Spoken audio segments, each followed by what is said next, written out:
میرے دوستو، اللہ پاک نے ہمیں دنیا میں تھوڑے سے عرصے کے لیے بھیجا ہے، وہ تھوڑا سا عرصہ۔ قیامت کے دن اللہ پاک فرمائیں گے قال کم لبثتم فی الارض، دنیا میں کتنا رہ کر آئے ہو؟ 60 سال رہا ہے، 70 سال رہا ہے، 80 سال رہا ہے، 100 سال رہا ہے؟ اور جواب پتہ کیا دے گا؟ لبثنا یوما او بعض یوم، اللہ ہم دنیا میں ایک دن ٹھہرے، ایک دن۔ پھر کہیں گے نہیں نہیں نہیں، دن کا بھی تھوڑا سا حصہ تھا، تھوڑا سا حصہ، ہاں چھوٹی سی زندگی، بہت چھوٹی سی، آج ہیں کل نہیں۔ ایک وقت ہم دنیا میں نہیں تھے اور دنیا کا نظام چل رہا تھا، اور ایک وقت آئے گا ہم دنیا میں نہیں ہوں گے اور دنیا کا نظام چل رہا ہو۔ جانا ہے، رہنا نہیں ہے، اصل زندگی آخرت کی ہے۔ ایک آدمی کہنے لگا میں مرتے مرتے بچ گیا، دوسرے نے کہا بھائی بچتے بچتے مر ہی جاؤ گے، کون بچا ہے کہ تم بچو؟ ہاں، جو پیدا ہوا ہے اسے مرنا ہی مرنا ہے، جو دنیا میں آیا ہے اسے جانا ہی جانا ہے۔ پیدا ہونے کا مطلب ہی ہے کہ مر جانا ہے، اور دنیا میں آدمی بعد میں آتا ہے اور اس کے جانے کا وقت پہلے طے ہو چکا۔ ہم جتنے بیٹھے ہوئے ہیں ہمارے مرنے کا وقت طے ہونا نہیں ہے، ہو چکا۔ ایکسیڈنٹ سے کوئی نہیں مرتا، مرنا تھا تو ایکسیڈنٹ ہو جاتا ہے۔ جہاز گرنے سے نہیں مرتا، مرنا تھا تو جہاز گر جاتا ہے۔ ہاں، ہم سب کا وقت طے ہے، کون کب مرے گا، کہاں مرے گا۔ دنیا میں آنے کی ترتیب ہے، باپ سے پہلے بیٹا نہیں آتا، جانے کی کوئی ترتیب نہیں، دادا موجود ہے پوتا چلا جاتا ہے۔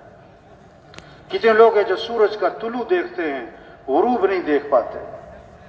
درزی کو کپڑے سلنے دیتے ہیں، ابھی کپڑے سل کے نہیں آئے تھے کہ کفن سل جاتے ہیں۔ ہاں، عقل مند کون ہے، عقل مند کون ہے؟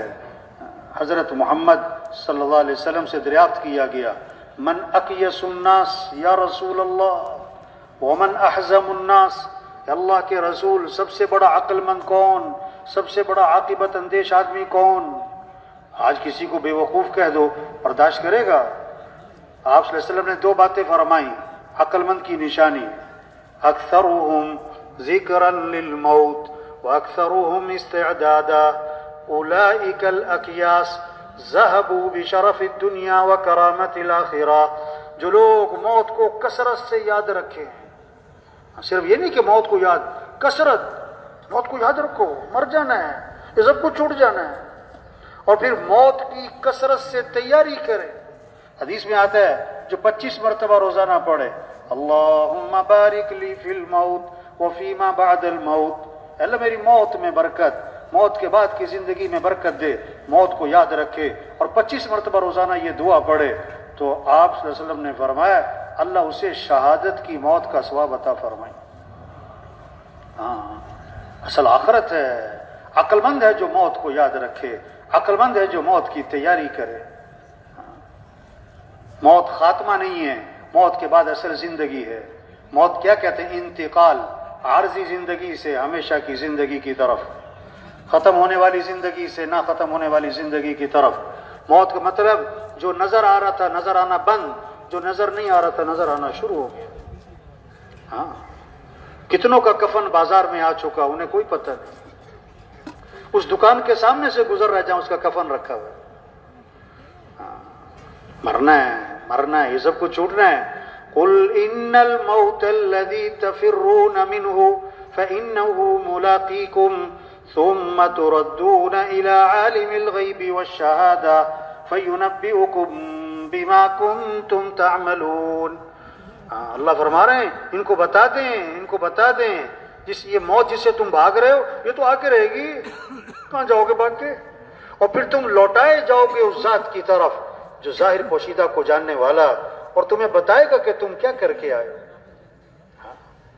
مرنے کے بعد یا جنت ہے یا جہنم ہے، تیسری کوئی چیز نہیں۔ فریق فی الجنت و فریق فی السعیر، ایک گروہ جنت میں ایک گروہ جہنم میں۔ جتنے مر چکے، جتنے موجود ہیں، آئندہ آئیں گے، مرنے کے بعد یا جنت یا جہنم۔ جنت ہے تو ایسی زوردار ہے کہ آپ صلی اللہ علیہ وسلم نے فرمایا کہ جنت کی نعمتوں میں سے کوئی ایک نعمت اتنی مقدار کی جو ایک ناخن اٹھا لے اگر اس دنیا میں ظاہر کر دی جائے تو ساتوں زمین اور ساتوں آسمان اس سے چمک اٹھیں گے. ایسی زوردار جنت ہے. ہاں اللہ فرما رہے میں نے وہ کچھ تیار کیا ہے جو کسی آنکھ نے دیکھا ہی نہیں, کسی کان نے سنا ہی نہیں. کوئی وہ چیز سن بھی نہیں سکتے. آدمی کتنا کچھ بیان کر سکتا ہے, نہیں. جو جنت ہے اس کو بیان کوئی کر نہیں سکتا, کوئی سن سکتا نہیں. اور آخری بات کی تو حد ہی کر دی اللہ نے, حد کر دی.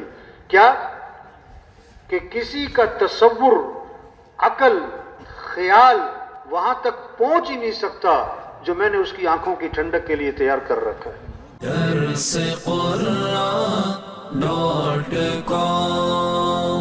www.darsequran.com